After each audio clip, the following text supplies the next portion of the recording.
solidaritas. Yang ketiga adanya perlindungan terhadap hak asasi manusia.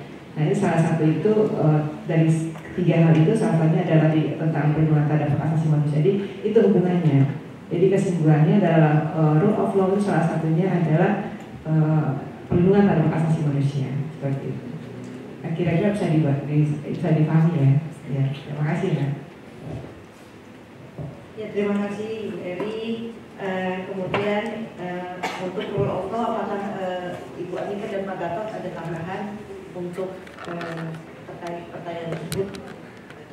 Pak Gatot, ayo. Oke.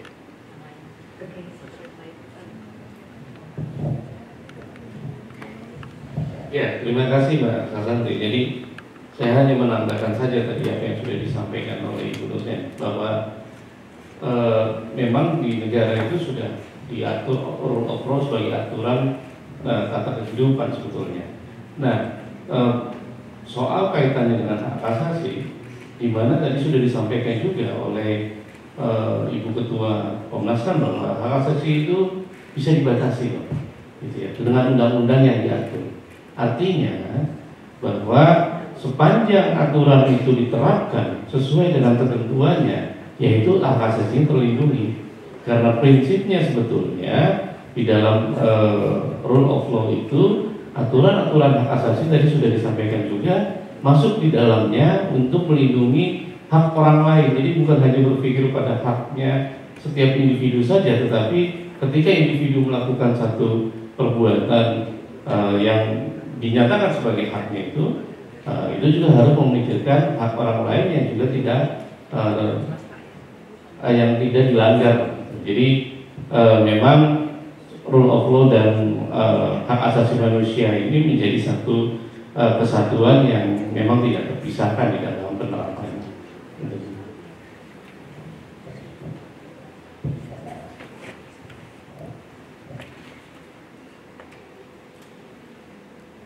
Saya akan coba jawab pertanyaan tadi beberapa sekaligus ya, karena itu terkait sebetulnya. Yang pertama, tadi Ibu Irina sudah menjelaskan rule of law dan kaitannya dengan hak asasi manusia. Jadi hak asasi manusia sebagai konsep maupun prinsip itu harus dituangkan ke dalam hukum agar dia bisa diterapkan. Dibuat perundang-undangannya, dibuat regulasi-regulasi lainnya, sampai bahkan di tingkat perguruan tinggi. Kan ada aturan ya dalam sebuah organisasi seperti perguruan tinggi. Ada aturan mengenai perguruan tinggi. Nah, maka setiap entitas yang menjadi bagian dari kehidupan akademik atau kehidupan perguruan tinggi juga diatur dan dilindungi menurut aturan yang ada. Kalau belum ada aturannya berarti perlu dibuat aturannya ya Bu Irina ya. Termasuk misalnya pers mahasiswa. Kalau saya tidak salah paham, pers mahasiswa itu masuk di dalam unit kegiatan. Kalau badan hukumnya ya. Tapi ada juga, dulu zaman saya mahasiswa, bisa saja nggak ada badan hukum UKM-nya, independen saja. Tetapi sebaiknya memang itu ya ini saya bisa diperdebatkan kalau ngomong harus menjadi bagian. Tapi kalau dia bagian dari unit kegiatan mahasiswa, maka dia diatur menurut aturan terkait kegiatan keberadaan UKM di kampus. Tapi ada juga pers mahasiswa yang tidak mau melekat ke kampus, maka dia tidak mau menjadi bagian dari institusi perguruan tingginya, maka dia menjadi organisasi masyarakat yang independen begitu. Sama seperti Anda di luar tanpa harus punya identitas sebagai mahasiswa juga bisa bikin media, bisa bikin portal, bisa bikin apa ya, pemberitaan-pemberitaan. Di dalam Undang-Undang Pers Indonesia memang belum dikenal kategori pers mahasiswa. Tidak ada masalah. Sebagai tindakan jurnalistik itu tetap bisa dilakukan. Itu bagian dari hak asasi untuk mengeluarkan pandangan dan ekspresi.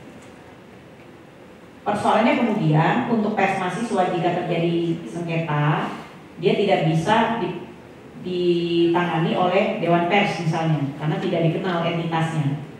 Ya, jadi cobalah menyelesaikan itu melalui institusi yang terkait. Kalau memang itu bagian dari UKM mahasiswa, coba diselesaikan melalui regulasi-regulasi di tingkat kampus. Kalau tidak selesai, silakan datang ke Komnas HAM. Seringkali juga persoalannya itu melibatkan pihak-pihak lain, bukan hanya kampus ya, ketika pemberitaan pers. Jadi kegiatan pers, apakah itu pers mahasiswa ataupun pers yang lazim pada umumnya yang ada sebagai diakui di dalam Dewan Pers, itu adalah hak asasi untuk berekspresi dan mengeluarkan pendapat. Penyelesaiannya ada macam-macam, ada penyelesaian hukum, penyelesaian mediasi, penyelesaian restoratif justice dan lain sebagainya. Maka sama halnya dengan pers yang umum, apabila pers mahasiswa juga ingin diakui sebagai pers, maka dia harus juga turut kepada prinsip-prinsip jurnalisme yang baik.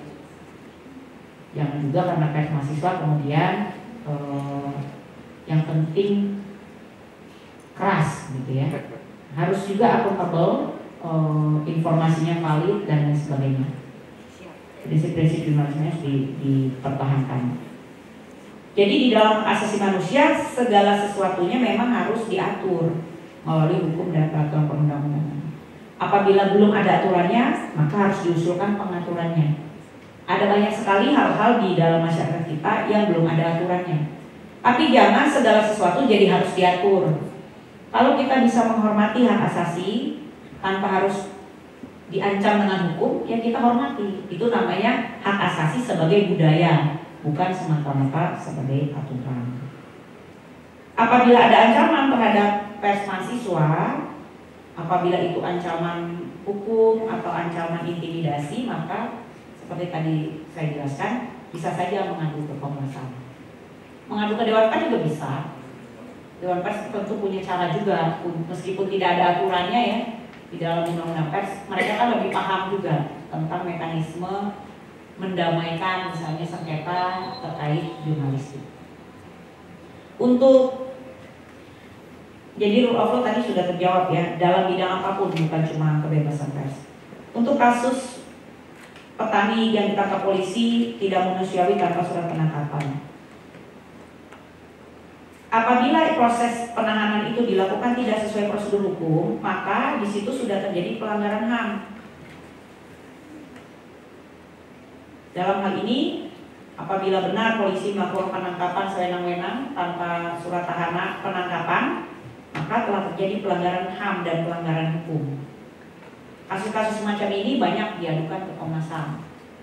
Ini masuk dalam kategori hak atas keadilan dan proses hukum yang adil. Apabila Komnas HAM menerima pengaduan semacam ini, maka Komnas HAM biasanya akan melakukan pemantauan terhadap kasus tersebut, apakah melalui surat menyurat maupun ke tempat terjadinya perkara atau peristiwa itu.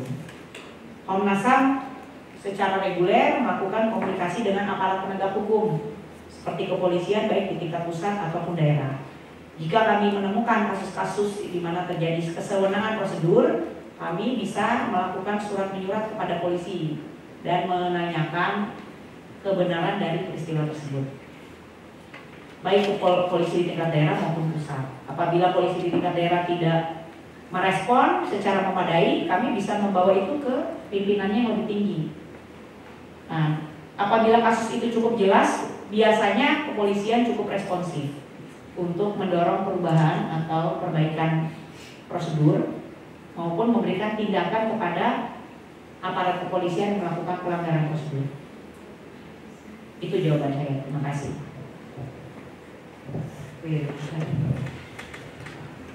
Terima kasih Ibu. Ya, tadi berhubungan dengan pers mahasiswa ya. Jadi Ananda di bawah UKM ya, punya kegiatan mahasiswa. Di kampus kita, UKM itu adalah bagian dari unit kegiatan mahasiswa yang lainnya, seperti berarti di bawah kewenangan dari Wadet 3 dan Waret 3 seperti itu. Jadi arahnya ke sana.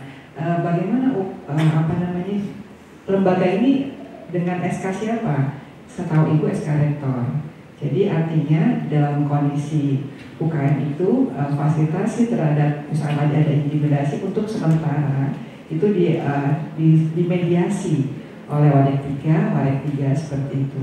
Nah, apakah boleh menyampaikan sesuatu yang ketidaknyamanan? Boleh, Anda. Itu salah satu bentuk bagaimana ekspresi untuk atau mungkin hak untuk bisa menyampaikan itu.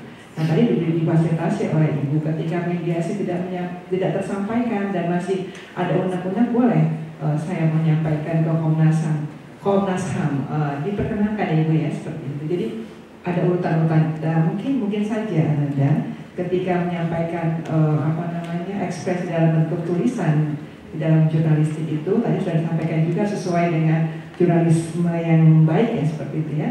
Nah itu data mungkin dibutuhkan, dikuatkan sehingga apa yang disampaikan itu memang benar apa ada yang seperti itu.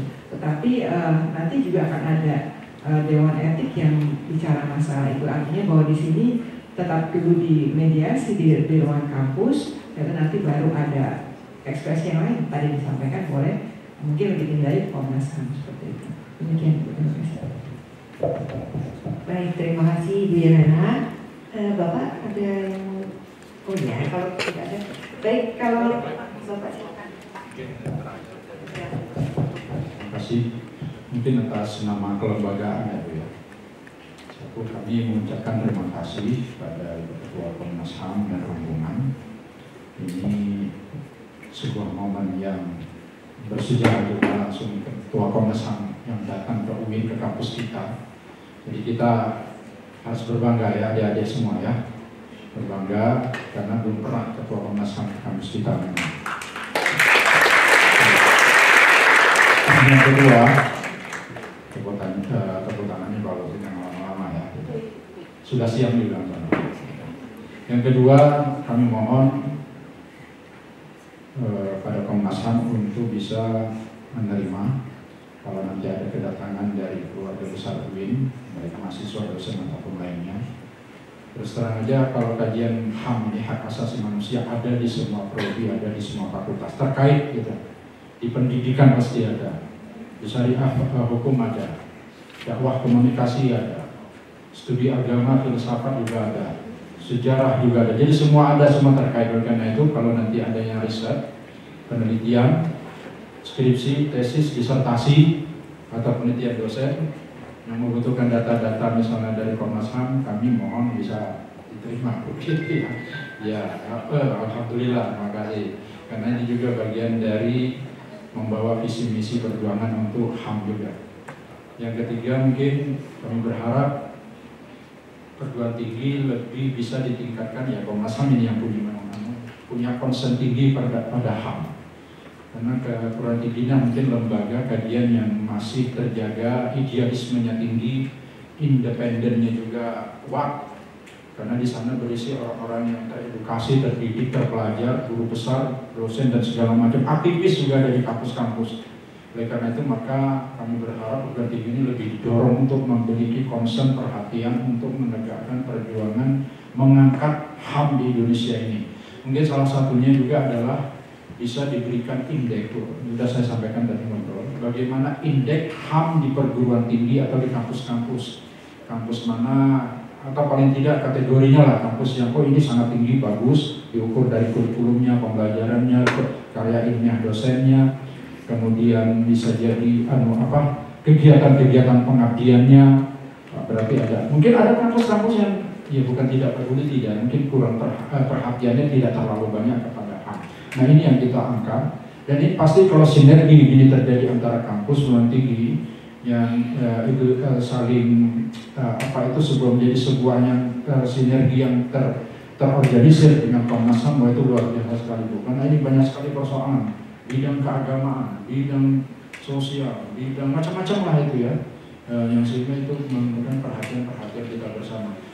Misalnya kalau kita misalnya ada indeks tentang manusia hijau, indeks tentang tingkat pemberantasan korupsi KPK, hanya dengan menyebar semacam aplikasi medsos, semacam Google Form, dengan bukti itu bisa terukur lah itu. Dan kami sangat mendukung sekali hal-hal demikian Bu Ketua Komnas dan rombongan. Mudah-mudahan ini tidak menjadi titik pertemuan yang selesai pada hari ini saja, tapi kita juga berharap akan berkelanjutan supaya misi-misi dari Komnas HAM terutama ini betul-betul semakin baik dan kita semakin mendukung dan Indonesia juga semakin baik untuk pada akan datang. Dan ini saya yakin ini banyak ini pengurus UKM ini adalah aktivis-aktivis. Saya juga sampai sekarang masih ikut juga. Kita sering ada UFI, apa itu Ulama Perempuan Indonesia. Di dalamnya juga kalau di Lampung itu ada LSM Damar. Kemudian juga Komnas HAM Perempuan juga kita beberapa kali penyumbangan mahasiswa kita dorong perempuan dan anak begitu yang sudah meninggal yang dulu pernah ada yang meninggal itu Pak Sirait ya itu tidak salah dan banyak sekali lah hal yang sangat penting untuk kita lakukan bersama supaya kehidupan itu kata Tuhan itu lebih baik ke depannya daripada sekarang dan masa lalu. Terima kasih. Demikian Bapak dan Ibu semuanya, adik-adik semuanya, kita sudah tiba pada penghujung acara kita pada siang hari ini, diskusi terkait hak asasi manusia antara Komnas HAM dan UIN Raden Inten Lampung. Mudah-mudahan untuk kedepannya kita bisa lebih baik dan semoga diskusi pada hari ini sangat bermanfaat dan bisa membawa kebaikan untuk kita semuanya. Izinkan saya menutup diskusi pada siang hari ini. Assalamualaikum warahmatullahi wabarakatuh. Terima kasih kepada panitia baik dari UIN Raden Inten maupun dari Komnas HAM, Ibu Anis dan Bapak Ibu Dekan semuanya yang sudah meluangkan waktu untuk kita sehingga terlaksana kegiatan pada siang hari ini. Assalamualaikum warahmatullahi wabarakatuh. Selamat siang, salam sehat semua. Saya kembalikan kepada MC untuk diskusi pada hari ini. Silakan Mas. Baik, terima kasih diucapkan untuk seluruh narasumber atas pemaparan materi yang sangat luar biasa. Acara selanjutnya yaitu penyerahan cindera mata.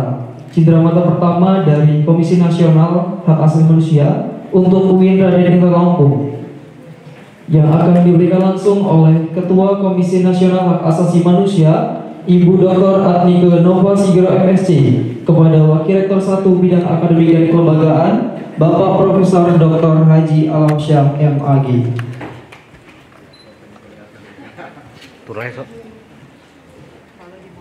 Cukup.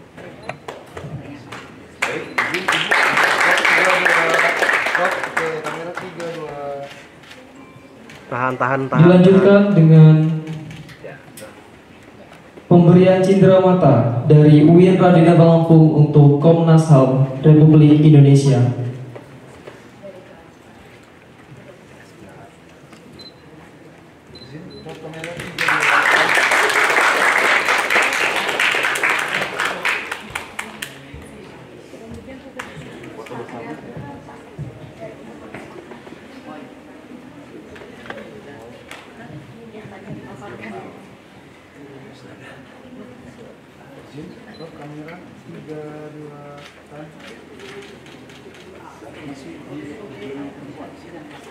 Dilanjutkan dengan sesi foto bersama.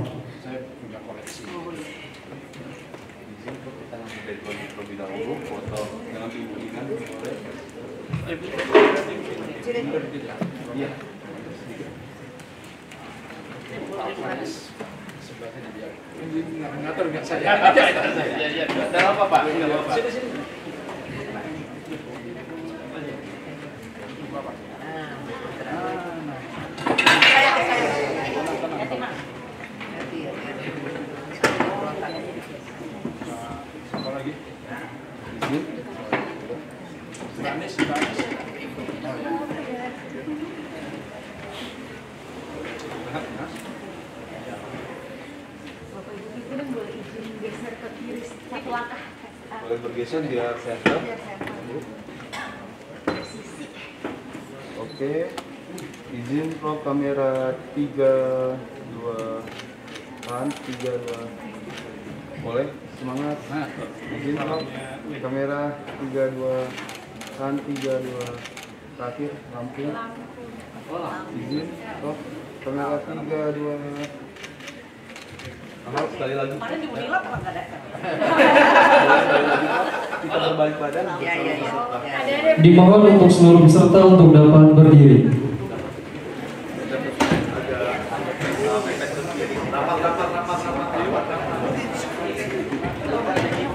Silakan untuk peserta dimohon untuk merapat ke depan.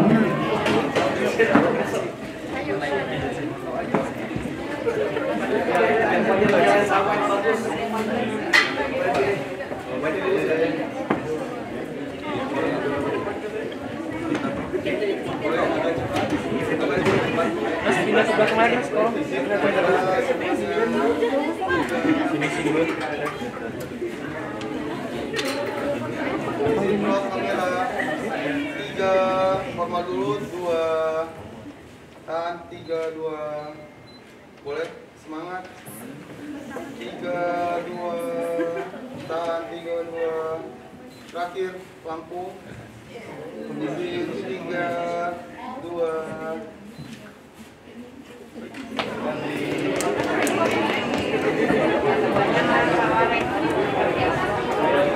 Ada lupa 5 aja. Oh, satu aja.